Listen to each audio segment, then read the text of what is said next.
हरे कृष्णा। हम लोग एकादशी एकादशी को श्रीमद् भगवत गीता का महात्म्य पढ़ेंगे चैप्टर वाइज। हम शायद हम पढ़ चुके हैं, एक बार हम पढ़ चुके हैं, गीता महात्म्य भी पढ़ चुके हैं। अब ये शिव जी और पार्वती के बीच में कुछ कॉन्वर्जेशन चल रहा है भगवत गीता के ऊपर। ठीक है, उसमें शिव जी बता रहे हैं कि भगवत गीता की इम्पोर्टेंस क्या है, भगवत गीता कितना महान है और क्यों महान है, और कैसे कैसे और किस किस टाइप के लोगों का इस भगवत गीता के एक श्लोक ने, आधे श्लोक ने, आधी लाइन ने, एक लाइन ने उद्धार किया है। तो जो हम सीरीज स्टार्ट कर रहे हैं वो हम सिर्फ एकादशी काशी को लिया करेंगे और हम चैप्टर वाइज पढ़ा करेंगे। आज हम पढ़ेंगे चैप्टर वन की glories of Bhagavad Gita of chapter one. जो भगवत गीता का चैप्टर वन है उसकी ग्लोरीज, आज उसका महात्म्य हम पढ़ेंगे स्वयं भगवान शिव से, जो कि किसको सुना रहे हैं? पार्वती जी से। तो जब शिव जी सुना रहे हैं स्वयं, जब स्वयं पार्वती जी सुन रही हैं, तो मुझे नहीं लगता कि अब हमें कोई डाउट रखना चाहिए कि भगवान कौन है। स्वयं भगवान कृष्ण ही भगवान है, इसमें अब हमें कोई डाउट नहीं रखना चाहिए। चलिए स्टार्ट करते हैं इस कथा को। बहुत ही सुंदर है, समझाने जैसा कुछ नहीं है, स्टोरी फॉर्म में है, बस वो सुनते हुए चल रहा है। जहां लगे वहां पे आप हैंड रेज कर सकते हैं। कितने लोगों ने सुना हुआ है ये? हाँ, दैट्स ग्रेट। ठीक है। हरे कृष्णा। पार्वती जी कहती हैं, मेरे प्रिय पतिदेव, आपको सारे दिव्य सत्यों का ज्ञान है और आपकी कृपा से मैंने भी परम पुरुषोत्तम भगवान श्री कृष्ण की महिमा का श्रवण किया। भगवान शिव जी जो है वो हर क्षण कथा ही करते रहते हैं भगवान की। भागवतम उनका पंचमुख है। शिव जी को पंचमुखी कहा जाता है। तो एक मुख जो है उनका, वो कथा ही करता रहता है, एक मुख जप ही करता रहता है। और वहां पे ये नहीं कहा गया है, साफ देखो आपके सामने स्वयं पार्वती जी कह रही है कि आपने भगवान की कथा का श्रवण कराया मुझे, आपने कृष्ण की महिमा कही, भगवान कृष्ण की, और मैंने सुनी। तो अब कोई डाउट नहीं रखना चाहिए हमें कि भगवान कौन है, भगवान कौन है। आगे क्या कह रही है पार्वती मैया? हे प्रभु, अब मैं आपसे श्रीमद् भगवत गीता की महिमा सुनना चाहती हूँ, जो भगवान कृष्ण ने स्वयं अपने श्रीमुख से बोली है, और जिसको श्रवण करने से भगवान कृष्ण के प्रति हमारी भक्ति बढ़ जाती है। अब यहाँ पर गीता तो पढ़ना है ही, बट जो गीता की महिमा को भी सुनता है, उसकी भी भक्ति बढ़ती। नाउ यू कैन इमेजिन, ये पार्वती जी जानती हैं गीता की महिमा, पार्वती जी जानती है भगवान के बारे में। वो क्यों पूछ रही है? सो दैट हम पढ़ सके, हम सुन सके और हमारी भक्ति बढ़ सके। भगवान शिव ने उत्तर दिया, क्या कहते हैं शिव जी? वह पुरुष जिसका वर्ण वर्षा मेघ के समान श्यामल है, जिसका वाहक पक्षियों का राजा गरुड़ है, जो सहस्त्र मुख वाले अनंत शेष नाग शैया पर शयन करते हैं, वह भगवान विष्णु, जिनकी महिमा असीम है, मैं हमेशा पूछता हूं। तो यानी कि शिव जी किसकी पूजा कर रहे हैं? राम कृष्ण विष्णु, एक ही बात है। कोई डाउट नहीं रखना चाहिए। पार्वती जी पूछती है सबसे बड़ी आराधना किसकी है? क्लियरली शिव जी कहते हैं सबसे बड़ी आराधना विष्णु आराधना है, हरि आराधना है, कृष्ण आराधना है, राम आराधना है। आगे क्या कह रहे हैं अब ध्यान से सुनिए।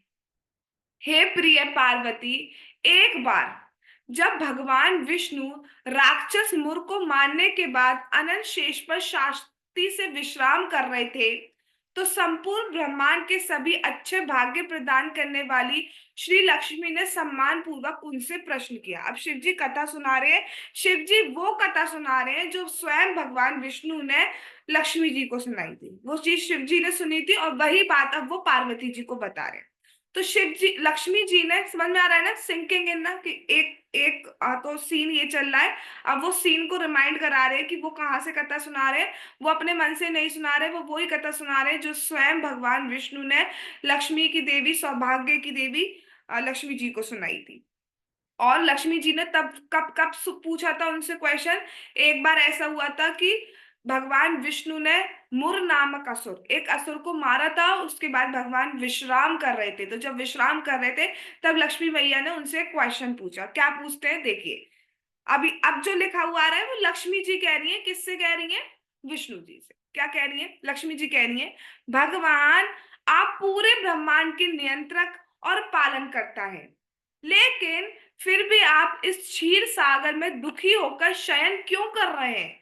इसका क्या कारण है? अब वो पूछती, भैया, भैया तो नहीं कहती, स्वामी, आप आप तो पूरे ब्रह्मांड के स्वामी हैं, कंट्रोलर हैं, सबका पालन कर रहे हैं, तो आप जो चाहे वो कर सकते हैं, तो आप यहाँ पे शयन क्यों कर रहे हैं क्षीर सागर में? आप भी कुछ महल सा वहल सा बना के रह सकते हैं, ऐसे क्षीर सागर में, दूध के सागर में क्यों शयन कर रहे हैं? आप कभी सोए सागर में? आप में से कोई पानी में सोओ, सो लेते हैं आज। तो ये भगवान हमारे क्यों सो रहे हैं क्षीर सागर में? अब ये क्वेश्चन तो वाकई में उनकी पत्नी ही कर सकती है, हमने सोचा भी नहीं होगा भगवान क्षीर सागर में शयन क्यों कर रहे हैं। तब भगवान विष्णु कहते हैं, भगवान विष्णु ने कहा, मेरी प्रिय लक्ष्मी, मैं सो नहीं रहा हूं, अभी तो मैं ये देख रहा हूं कि मेरी माया शक्ति कितनी अद्भुत रीति से कार्य कर रही है। भगवान के फेस पे हमेशा स्माइल रहती है, भगवान ही करके दांत दिखाने वाली ऐसे भी नहीं करते, और उदासी तो कभी मिलेगी नहीं भगवान के फेस पर। स्माइल करते रहते हैं, उनकी जो मंद हास्य है वो ये दिखाता है कि भगवान, क्योंकि भगवान जहां भी है वहां से भगवान को सब पता है कहाँ पर क्या हो रहा है। तो वो देख रहे होते कि मेरी शक्ति से कैसे कैसे जीत, क्या क्या हो रहा है, सब देखते जाते। तो भगवान यहाँ पे कह रहे हैं, मैं सो नहीं रहा हूँ लक्ष्मी, मैं ये देख रहा हूँ कि जो मेरी माया शक्ति है वो उस भौतिक जगत में कितना अच्छे से कार्य कर रही है, जिस जो इंस्ट्रक्शन उसको दिए गए हैं एज इट इज फॉलो कर रही है। अपनी इस अद्भुत शक्ति के द्वारा ही मैं सब कुछ नियंत्रित कर रहा हूँ, फिर भी उनसे पृथक रहता हूँ। मतलब माया मेरी ही शक्ति है, मैं अगर इस मटीरियल वर्ल्ड में हूँ फिर भी भगवान को माया छू तक नहीं सकती, भगवान को माया का इफेक्ट नहीं पड़ता। माया का इफेक्ट क्या है? अपने आप को शरीर मानना, जन्म मृत्यु जरा व्याधि, अविद्या, ये सब हमें हम अफेक्ट कर जाते हैं, भगवान को नहीं अफेक्ट करते। जैसे सूर्य है, सूर्य की रोशनी सब जगह पड़ती है, घरों में भी पड़ती है, पेड़ों पे भी पड़ती है, नाली में भी पड़ती है, तो लेकिन नाली का प्रभाव सूर्य की रोशनी पर नहीं होता है, सूर्य की रोशनी कभी भी गंदी नहीं होती, वो हमेशा प्योर ही रहती है। ऐसी भगवान ऑल दस मटेरियल वर्ल्ड में आते हैं लेकिन हमेशा प्योर रहते हैं। ठीक है, चलिए और आगे क्या कह रहे हैं विष्णु जी। और मेरे इन दिव्य कर्मों का स्मरण करके महान भक्त और योगी अपने आप को जन्म और मृत्यु के चक्र से मुक्त करने में सफल होते हैं। क्या कह रहे हैं? जो मेरे दिव्य कर्मों के बारे में सुनता है, स्मरण करता है, उससे क्या होता है, सब जन्म मृत्यु के चक्कर को छूट जाते हैं। अब आप समझ रहे हैं, अगर हम भगवान की कथा सुन रहे हैं, भगवान का कोई भी गुण सुन रहे हैं, तो उससे क्या होता है, हम अपना जन्म मृत्यु का चक्कर एक और मतलब जो है काट रहे हैं, और इजी कर रहे हैं उसको काटने। इसलिए कथा सुनना और नाम जाप इज वेरी इंपॉर्टेंट। और मेरी उस दिव्य प्रकृति को प्राप्त करते, कौन सी प्रकृति? भगवान की सच्चिदानंद। हम भी कौन है? सच्चिदानंद। तो जन्म मृत्यु का चक्कर छूटेगा तो क्या हो जाएगा? क्या हम खत्म हो जाएंगे हमेशा के लिए? नहीं, हमारा अस्तित्व कभी खत्म नहीं हो सकता है। हम अपनी दिव्य प्रकृति सच्चिदानंद स्वरूप को प्राप्त कर लेंगे, जो आत्मा का स्वरूप है, जो शाश्वत और सभी गुणों से मुक्त है। ये विष्णु जी ने कहा उनसे। तो लक्ष्मी जी कहती है, लक्ष्मी जी ने कहा, हे परमेश्वर, आप महान योगियों के ध्यान के लक्ष्य हैं। मतलब आपका ध्यान बड़े बड़े योगी करते हैं, बड़े बड़े योगी जन, तपस्या वाले तपस्वी आदि आपका ध्यान करते हैं, और आपके बिना कुछ भी नहीं हो सकता, आपके बिना कुछ भी क्रियान्वित नहीं हो सकता। जैसा कि कहा जाता है, पत्ता भी नहीं हिल सकता, वही बात कहनी है लक्ष्मी जी, कुछ भी नहीं हो सकता। हम सोचे हम अपना हाथ उठा लें, तो यह हाथ उठाने की शक्ति जब तक भगवान सैंक्शन नहीं दे, हम वो भी नहीं उठा सकते। मैं कैसे बोल पा रही हूँ? नहीं बोल सकते। हम सोचते हैं सिग्नल जाता है माइंड तक, ये और वो, पर कहाँ से चला गया सिग्नल? मैं बना दूं यहाँ पे एक ड्राइंग सी खोपड़ी सी बना दूं, उसमें मतलब ब्रेन ब्रेन स्ट्रक्चर, तो और इसमें सिग्नल चला जाएगा? नहीं, वो शक्ति भगवान देते हैं तब होता है। फिर भी आप सबसे पृथक है, हम सबके हृदय में भगवान है, फिर भी पृथक रहते हैं। हम तो अपने आप को ये मान रहे हैं कि मैं ये हूं, मैं ये हूं, मैं हूं, जिस बॉडी में। भगवान नहीं मानते। हमारे साथ हम, यानी कि हम आत्मा रूप में भी रहते हैं और भगवान भी रहते हैं। हम अपने आप को पहचान कर ले रहे हैं, yes I am twinkle, I am Poonam, लेकिन भगवान नहीं करते। आप सभी भौतिक ब्रह्मांडों की सृष्टि, पालन और विनाश के कारण हैं। कृपया मुझे अपनी अद्भुत शक्तियों के बारे में बताएं जो इतनी आकर्षक हैं कि आप यहाँ शयन करते हुए भी उनका ध्यान कर रहे हैं। तो लक्ष्मी जी पूछ रही हैं कि कुछ बताइए अपनी शक्तियों, आपकी, आप कितने महान हैं, आपसे ही सब कुछ चल रहा है, आप इस जगत की सृष्टि, पालन, संहार करते हैं, लेकिन ऐसे कुछ शक्ति के कार्यों के बारे में बताइए कि आपकी शक्ति कितनी महान है कि आप यहाँ शयन करते हुए भी वहां का ध्यान कर रहे हैं। तो भगवान विष्णु कहते हैं, मेरी प्रिय लक्ष्मी, मेरी बहुत शक्तियों के कार्य जन्म और मृत्यु के बंधन से मुक्त होने के उपाय हैं। मेरी शाश्वत प्रकृति को कैसे प्राप्त किया जाए, इसको केवल एक शुद्ध बुद्धि वाले व्यक्ति द्वारा समझा जा सकता है, जिसके पास मेरी सेवा करने की प्रवृत्ति हो। तो भगवान क्या कह रहे हैं, मेरी बहुत सारी शक्ति है, लेकिन कौन समझ सकता है? एक शुद्ध भक्त। और एक भक्त बनने के लिए कुछ कुछ प्री रिक्विजिट नहीं है, कुछ क्राइटेरिया नहीं है, ये होना चाहिए, ये होना चाहिए, ये होना चाहिए, ये होना चाहिए। सिर्फ क्या होना चाहिए? इच्छा। सिर्फ एक ही रिक्विजिट है, प्री रिक्विजिट, दैट इज इच्छा। इच्छा होनी चाहिए। हमारी इच्छा है तभी हम क्लास में आए, हमारी इच्छा है तभी हम जब कर रहे हैं। So what is required ultimately? क्या चाहिए हमें? इच्छा चाहिए। तो भगवान वही कह रहे हैं, बस इच्छा होना, और फिर जैसे जैसे शास्त्र में गुरु बता रहे हैं हमें, उसको हम फॉलो करेंगे तो हम इस जन्म मृत्यु के चक्कर से आसानी से छूट जाएंगे। आसानी से छूट जाएंगे हम इस जन्म मृत्यु के चक्कर से। फिर भगवान क्या कह रहे हैं, ये दिव्य ज्ञान पूरी तरह से श्रीमद् भगवद गीता में समझाया गया। अब स्वयं भगवान विष्णु ने नाम लिया है कि किससे आसानी से छूटा जा सकता है। बड़े बड़े योगी तो बहुत ध्यान करते हैं, तपस्याएं करते हैं, बट आसानी से क्या है? तो आसानी से क्या हो सकता है? श्रीमद् भगवद गीता। तो लक्ष्मी जी कहती है, मेरे प्रिय प्रभु, यदि आप स्वयं अपनी शक्तियों के कार्यों से चकित हैं और उनकी सीमा का आंकलन करने का प्रयास कर रहे हैं, तो ये कैसे संभव है कि भगवत गीता आपकी उन असीमित शक्तियों का वर्णन कर सकती है और उन्हें पार करके दिव्य प्रकृति को प्राप्त करने के उपाय का वर्णन कर सकती है? मतलब पूछ रहे भगवत गीता में ऐसी क्या है, ऐसी क्या शक्ति है कि वो जन्म मृत्यु के चक्कर से ही बचा दे रही है? तब भगवान विष्णु कहते हैं, आह, पढ़ो प्रियांशी लाइन, बस एक लाइन पढ़ना, भगवान विष्णु क्या कह रहे हैं। हरे कृष्णा। भगवान विष्णु ने कहा, मैं स्वयं भगवत गीता के रूप में प्रकट हुआ हूँ। हरे हाँ, कृष्णा। हरे कृष्ण। आप किसी को कोई डाउट है कि भगवत गीता भगवान है या नहीं? There is no difference between Bhagwan and भगवान का शास्त्र, भगवत गीता, भागवतम, भगवान के नाम, हरे कृष्णा कृष्णा कृष्णा हरे हरे, हरे राम राम राम हरे हरे। इनमें कोई डिफरेंस नहीं। अगर आप भगवान का नाम जाप कर रहे हो, आप भगवत गीता पढ़ रहे हो, आप भागवतम पढ़ रहे हो, आप भगवान का प्रसाद रख रहे हो, आप डायरेक्ट भगवान के साथ हो, साक्षात, बस देख नहीं पा रहे हो। देखने के पीछे मत भागो। स्वयं भगवान कह रहे हैं, काट दो, या तो कह दो भगवान झूठे हैं, या फिर मान लो उस बात को। अब हम कैसे मानेंगे कि आपने ही मान ली बात? आप कल का चैंटिंग, या अभी हम जो चैंटिंग करने वाले हैं उसमें अपनी शक्ति डालेंगे पूरी। जाप करते हुए मैसेज नहीं करेंगे, no call no message, only jaap. कोई इमरजेंसी है तो उस टाइम रोकेंगे, माफी मांगेंगे और फिर करेंगे। डोंट टेक इट लाइटली कि जाप करते हुए हम कॉल मैसेज ये कर रहे हैं। कृपया ये समझिए कि भगवत गीता के पहले 5 अध्याय मेरे 5 सर हैं। अब क्या कह रहे हैं भगवान, सुन लो।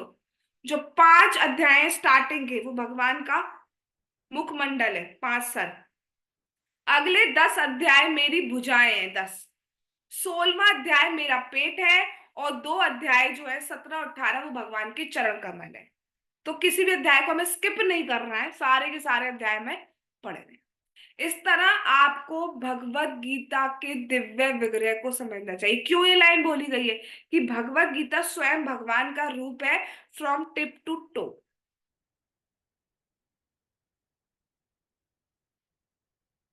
ये भगवत गीता सभी पापों का नाश करने वाली है, और वह बुद्धिमान व्यक्ति जो प्रतिदिन, अब ध्यान से सुन लो लाइन ये, और कोई पढ़ो जरा, पढ़ो बेटा, कोई भी पढ़ लो, पढ़ो, पूनम पढ़ो, तुम पढ़ो, यहां से पढ़ो ये लाइन। वह बुद्धिमान व्यक्ति से लेकर हरे कृष्ण। और वह बुद्धिमान व्यक्ति जो प्रतिदिन एक अध्याय या एक श्लोक, एक आधा श्लोक या कम से कम एक चौथाई श्लोक का पाठ करता है, वह उसी पद को प्राप्त करेगा जो सुशर्मा सुषमा ने सुशर्मा। प्राप्त हम्म। सुषमा ने प्राप्त किया था। देखो अब क्या कह रहे हैं भगवान। अगर कोई भगवत गीता का एक चैप्टर, अरे नहीं तुम पे टाइम नहीं, मालूम है कलयुग वाले हैं, एक चैप्टर पढ़ लो ना, हम नहीं पढ़ेंगे, हम नहीं पढ़ेंगे सरकार, हम नहीं पढ़ सकते। अरे भैया एक श्लोक पढ़ लो एक दिन में, ना टाइम नहीं, ऑफिस में लेट होता है। आधा श्लोक पढ़ लो, नहीं हो पाएगा। चौथाई पढ़ लो, अरे कुछ पढ़ लो, एक शब्द पढ़ लो, तो आप उस पद को प्राप्त करोगे जो सुशर्मा ने प्राप्त किया था। अब क्वेश्चन आएगा सबके माइंड में, ये सुशर्मा कौन है और उसने कौन सा पद प्राप्त किया, आएगा। कौन है ये सुशर्मा और जिसने कौन सा पद प्राप्त किया। तो लक्ष्मी जी के मन में भी वही क्वेश्चन आया, ये सुशर्मा कौन है भाई, और किस वर्ग का है। और उससे ये जो आप कह रहे हो ना, आधा श्लोक पढ़ के या चौथाई श्लोक पढ़ के या छठा छवाई श्लोक पढ़ के कौन सा पद की प्राप्त हो गई उसे, जरा हमें भी बताइए स्वामी, कौन सा पद मिला। तो भगवान विष्णु कहते हैं, मेरी प्यारी लक्ष्मी। अब कथा स्टार्ट हो रही है, इसको मैं समझाऊंगी नहीं, इसको मैं पढ़ूंगी। जहां आपको लगे कि कंफ्यूजन सा हो गया, there you can raise your hand.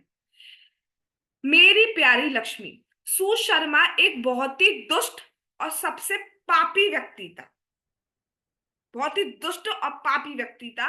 हालांकि उनका जन्म एक ब्राह्मण परिवार में हुआ था, तो जन्म से सो कॉल्ड ब्राह्मण थे, लेकिन कार्य ब्राह्मण जैसा नहीं है, तो उसको ब्राह्मण नहीं कहा जा सकता, उसको ब्राह्मण बंधु कहा जा सकता है, लेकिन ब्राह्मण नहीं कहा जा सकता। क्यों? क्योंकि ब्राह्मण जैसे कार्य नहीं होती है, व्यक्ति अपने कार्य से जाना जाता है, जन्म से नहीं।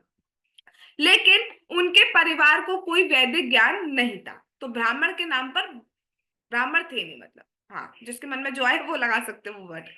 वह केवल दूसरों को कष्ट पहुंचाने में आनंद लेता था, उसे मजा आता था दूसरों को कष्ट दो। वह कभी भी मेरे नाम के जप में, दान देने में या अतिथियों को स्वागत करने में नियोजित नहीं हुआ। कभी भी उसने पूरे जीवन नाम जाप नहीं किया, भगवान के लिए दान नहीं दिया, स्वागत नहीं किया अतिथियों का, कुछ नहीं करा उसने। वास्तव में उन्होंने कभी भी कोई पवित्र कार्य नहीं किया। किसने? सुशर्मा ने। अपनी आजीविका के लिए वह एक पत्ते एकत्रित करता था और उन्हें बाजार में बेच देता था। तो ना तो उसने कोई पवित्र कार्य किया, और सरवाइव करने के लिए इस वर्ल्ड में क्या करता था, वो पत्ते बेचता था और पत्तों को बेच देता था, तोड़ता था और बेच देता था। पत्ते डिक्लेयर नहीं किया गया किसके पत्ते थे, इट मे बी केले के पत्ते, और इट मे बी जो अलग अलग टाइप के पत्ते होते हैं। और और कितना घना पापी है वह, विशेष रूप से मदिरा पान, शराब पीता था और मांस खाता था। तो जो लोग कहते हैं ना मांस खाने में क्या प्रॉब्लम है, शराब पीने में क्या प्रॉब्लम है, तो बहुत प्रॉब्लम है। इस तरह उसने अपना जीवन व्यतीत किया। एक दिन, अब ध्यान से, एक दिन वह मूर्ख सुशर्मा, भगवान देखो कैसा यूज कर रहे हैं, जो इस तरीके के कार्य करता है, लेकिन जो जरा भी भगवान का नाम लेता है, भगवान की भक्ति करता है, भगवान की कथा करता है, भगवान कहते हैं उसको मैं और बुद्धि देता हूँ। ये भगवत गीता में बोला गया है। एक दिन वह मूर्ख सुशर्मा एक ऋषि के बगीचे में पत्ते लेने गया, तो वो पत्ते तोड़ता था जगह जगह से और बेच देता था। तो इस बार वो चला गया एक ऋषि के बगीचे में। जब वो ऋषि के बगीचे में गया, तभी एक सांप ने आकर उसे डस लिया। वहां पे एक सांप आया और डस गया, और वह मर गया। उसकी मृत्यु के बाद उसे कई नरकों में ले जाया गया। बहुत लंबे टाइम तक, दीर्घ काल तक वो पीड़ित किया गया। नरक में जाएगा तो पीड़ित होगा, वहां को मालाएं तो पहनाएंगे ही नहीं तुम्हें। पूछते हैं यमराज जी, देखते हैं भाई कुछ भगवान का नाम ले लेते हैं, यार नाम नहीं ले पा रहे साहब, तो देख लेते, देख नहीं पा रहे, अंधे हैं, तो भगवान को प्रणाम तो कर लेते ना। जिसके बाद अब क्या हुआ, बहुत लंबे टाइम तक, हम इमेजिन नहीं कर सकते कितना लंबे टाइम तक वो पड़ा रहा। उसके बाद उसे एक बैल के शरीर की प्राप्ति हुई। अब क्या बन गया अगले जन्म में, वो एक बैल बन गया। कौन बन गया बैल? सुशर्मा। अब जब वो बैल बन गया, उस बैल को एक अपंग व्यक्ति ने खरीद लिया, जिसने उसे अपनी सेवा में लगा लिया। अपंग ने ले लिया और मतलब बैल से जो काम करवाते वो काम करवाने लगा, जुतवाने लगा, या जो भी काम होता था, हाँ, जुतवाने वगैरह का। क्या काम करता था?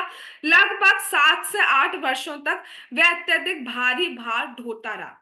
एक दिन उस अपंग व्यक्ति ने अपनी बैल की पीठ पर बहुत भारी बोझा डाल दिया।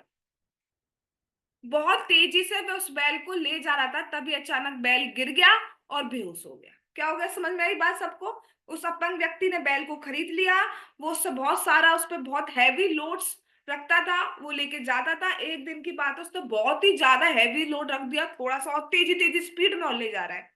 तो उससे क्या हुआ, बेचारा बैल थक गया, और थक गया, गिर गया, और वो बेहोश हो गया बैल। जब वो बेहोश हो गया, ये क्या हो रहा था ये देखने के लिए लोग वहां पे जमा हुए। वो तो लोगों की आदत ही है, भैया क्या है यहाँ पे, क्या है, दिमाग तो लगाते ही हैं। तो वहां पे भी दिमाग लगाया और खड़े हो गए, उस बैल के लिए दुख अनुभव करने लगे। एक धर्मपरायण व्यक्ति ने उस बैल को अपने कुछ पवित्र कर्मों का फल दिया। क्या हुआ, अब वहां पे बहुत सारे लोग इकट्ठे हुए। अब क्या हुआ, वहां पे एक धर्म परायण व्यक्ति था जो धर्म करता था, भगवान की पूजा भक्ति आदि करता था। उसने कहा कि मेरे कुछ पुण्य इस बैल को चले जाएं। अब ये हम देंगे तो हमारे से नहीं जाएगा, क्योंकि we are not pure, right. But पहले के ब्राह्मण जो प्योर भक्त होते हैं ना, उनमें शक्ति होती है, वो ये सब कर सकते हैं। तो उसने कहा कि मेरे पुण्य, कुछ पुण्य इसको लग जाए। तो अपने पुण्य का कुछ भाग उसने उस बैल को दे दिया। समझ में आ रही बात? ठीक है। फिर क्या हुआ, ये देखकर वहां खड़े अन्य लोगों ने अपने पुण्य कर्मों का स्मरण करना प्रारंभ कर दिया, और उन कर्मों में से कुछ के फलों को उस बैल को अर्पित कर दिया। तो जब उसने ऐसा किया, तो बाकी के कुछ लोगों ने भी सोचा हमने क्या क्या पुण्य किए हैं, अच्छा ये वाला ठीक है, ये वाले पुण्य का फल इसको चले आए, वाला पुण्य का फल इस तरीके से चला है, ऐसा कहना स्टार्ट कर दिया। फिर उस भीड़ में एक वैश्या भी थी, जो ये नहीं जानती थी कि उसने कभी कोई पवित्र कार्य किया है या नहीं। तो वैश्या को नहीं पता होता, क्योंकि ज्यादा पूरा जीवन उसका पवित्र ही जाता है। लेकिन अन्य सभी को, उस बैल को अपना पवित्र कर्म फल देते हुए देखकर, उसने अपने द्वारा किए गए किसी भी पुण्य कर्म के फल को उस बैल को अर्पित कर दिया। उसके बाद वह बैल मर गया, और उसको मृत्यु के देवता यमराज के लोक में ले जाया गया। समझिए क्या हुआ। तो सब लोग अपना अपना पुण्य दे रहे थे। उसके बाद वहां पे एक वैश्य प्रोस्टिट्यूट भी थी। उसको नहीं पता था उसने कोई भी जिंदगी में कुछ अच्छा पवित्र कार्य किया या नहीं। उसने बस बोल दिया कि अगर मैंने किया हो तो वो फल भी इसको चला जाए। सबने ऐसा दे दिया। उसके बाद वो बैल मर ही गया। मर गया तो वो कहाँ पे ले जाया गया, यमराज जी के पास ले जाया गया। अब क्या हुआ, वहां यमराज ने उसे ये सूचित किया, यमराज उसे बताते हैं। अब यमराज जी क्या कहते हैं, उस वैश्य द्वारा आपको दिए गए पुण्य कर्म के फल के कारण अब आप अपने सभी पिछले पाप कर्मों के प्रतिफल से मुक्त हैं। समझ रहे हैं आप? सबने दिए थे फल, लेकिन कह रहे हैं कि उस वैश्य का जो फल है, पुण्य फल, वो इतना बड़ा है, इतना बड़ा है, इतना बड़ा है कि आपके सारे पाप से मुक्त हो गए हो आप। तो अगर हम भगवान का एक नाम लेते हैं ना, हरे कृष्णा कृष्णा कृष्णा हरे हरे, हरे राम राम हरे हरे, तो हम सारे पापों से मुक्त हो जाते हैं। फिर उन्होंने, अब वो क्या हुआ, उन्होंने कहा आपका पूरा बैकअप क्लियर हो गया, जो खराब बैकअप था। न्यू स्टार्टिंग, अब आपको नया ब्राह्मण परिवार में जन्म दिया जा रहा है। दोबारा ब्राह्मण बन गए थे, नहीं तो अभी गति नहीं थी उनके ब्राह्मण बनने की, क्योंकि इतना बैकअप था खराब कि अभी तो और नरकों में जाते और निम्न योनि में जाते। लेकिन उसने ऐसा फल दिया, वो फल अभी हमें नहीं पता है कि क्या फल में था, किस कौन सा पुण्य फल था वो, लेकिन वो फल इतना बड़ा था कि उसके सारे कर्म मिट गए, पाप कर्म। और उससे क्या होता है, ये वाला मिट जाएगा, ये वाला मिट जाएगा, वाला मिट जाएगा, उससे तो सारे मिट गए। अब वो दोबारा एक ब्राह्मण बना है। पहले ब्राह्मण था, फिर बैल बना, अब दोबारा एक ब्राह्मण बन गया। ठीक ठीक है, ठीक है। लेकिन अब वो जो ब्राह्मण था, भगवान की स्पेशल कृपा है, उस जन्म में वे अपने पिछले जन्मों को याद करने में सक्षम था। उसे याद था कि पिछले जन्म में मैं बैल था, उससे पिछले जन्म में मैं सुशर्मा था, उसे याद था। कई दिनों के बाद उसने उस वैश्या की खोज करने का फैसला किया, जो उसे उसकी नार की स्थिति से मुक्त करने का कारण बनी थी। अब क्योंकि उसे याद था कि उस वैश्या के कारण मेरे सारे पाप कर्म मिट गए हैं, मुझे दोबारा ब्राह्मण शरीर प्राप्त हुआ है, तो उसने सोचा मैं इस बार एक उस वैश्य से मिलता हूँ, कि वो वैश्य ने इतना, मतलब इतना मुझ पे एहसान टाइप किया है, और मुझे पूछना चाहिए उसका कि ऐसा उसने क्या किया था, इतना बड़ा उस पर पुण्य फल था, जबकि वो एक वैश्य थी। तो वो ढूंढने लगा उसको। जब उसने उस महिला को पाया, वो फाइनली उसको मिल गई, और उसने अपना परिचय दिया, तो उसने उससे पूछा उसने अपने परिचय दिया कि याद है ना, मैं बैल था, आपने ऐसे ऐसे किया था, उसने पूरा सब कुछ बता दिया उसको। अब वो उससे पूछता है ब्राह्मण वैश्य से, आपके द्वारा किए गए वे पुण्य कर्म क्या थे जिसके फल ने मुझे मेरी नार की स्थिति से मुक्त कर दिया। वो पूछता है आपका ऐसा कौन सा पुण्य था, आपने ऐसा कौन सा पवित्र कार्य किया था कि जिसके कारण मेरा नरक जाना ही कैंसिल हो गया, मेरे सारे पाप कर्म खत्म हो गए। वैश्या कहती है, अब वैश्या अब एक और कहानी सुना रही है, ध्यान से सुनिए। वैश्या कहती है, मेरे प्रिय महोदय, उस पिंजरे में एक तोता है। मतलब वो दिखाती है अपने घर पे, वो पिंजरा देख रहे हैं ना आप, उसमें एक तोता है जो प्रतिदिन कुछ ना कुछ सुनाता है। मैं नहीं जानती वो क्या सुनाता है, कुछ ना कुछ बोलता रहता है, सुनाता है वो तोता। उस पाठ को सुनकर मेरा हृदय पूर्ण रूप से शुद्ध हो गया है। वो कुछ पाठ सा करता है और उस पाठ को सुनते ही मैं शुद्ध हो रही हूँ। उस पाठ को सुनने का परिणाम है, मैंने कुछ बोला नहीं है, मैं सिर्फ सुन रही हूँ जो वो तोता बोल रहा है, और उससे मुझे शुद्धि फील हो रही है। तो उस पाठ को सुनने का परिणाम मैंने तुम्हें दिया था। मैंने कहा था कि वो जो सुनना है जिससे मेरा हृदय शुद्ध हो रहा है, तो कुछ ठंडक सा है, उसका फल इसको मिल जाए। उसने कुछ गाया नहीं है ना कुछ पढ़ा है, अभी क्या किया है, सिर्फ सुना है, और सुनने का परिणाम ये है कि मुझे कुछ शुद्धि हो रही है। मैंने वही रिजल्ट आपको दिया था।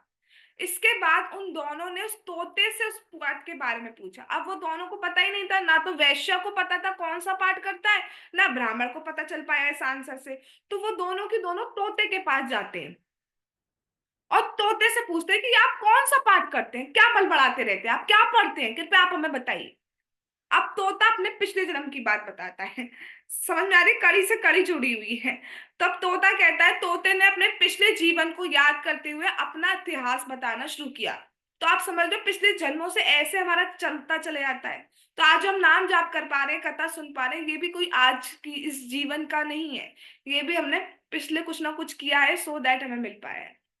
अब तोता बताता है, तोता कह रहा है, पिछले जन्म में मैं एक बहुत बड़ा विद्वान ब्राह्मण था, लेकिन मैं अपने अभिमान के कारण सबका अपमान करता था। मुझे इतना घमंड हो गया था अपना होशियारी का कि मैं अपमान करता था, और मैं ईर्ष्यालु भी हो गया था, ये मुझसे होशियार कैसे हो गया, ये मुझसे ज्यादा इसकी ख्याति कैसे हो रही है। तो क्या हुआ, मेरे मरने के बाद मुझे कई नरकों में डाल दिया गया। मैंने एक समय के कष्ट के बाद तोते के अब मैं फिर तोता बना।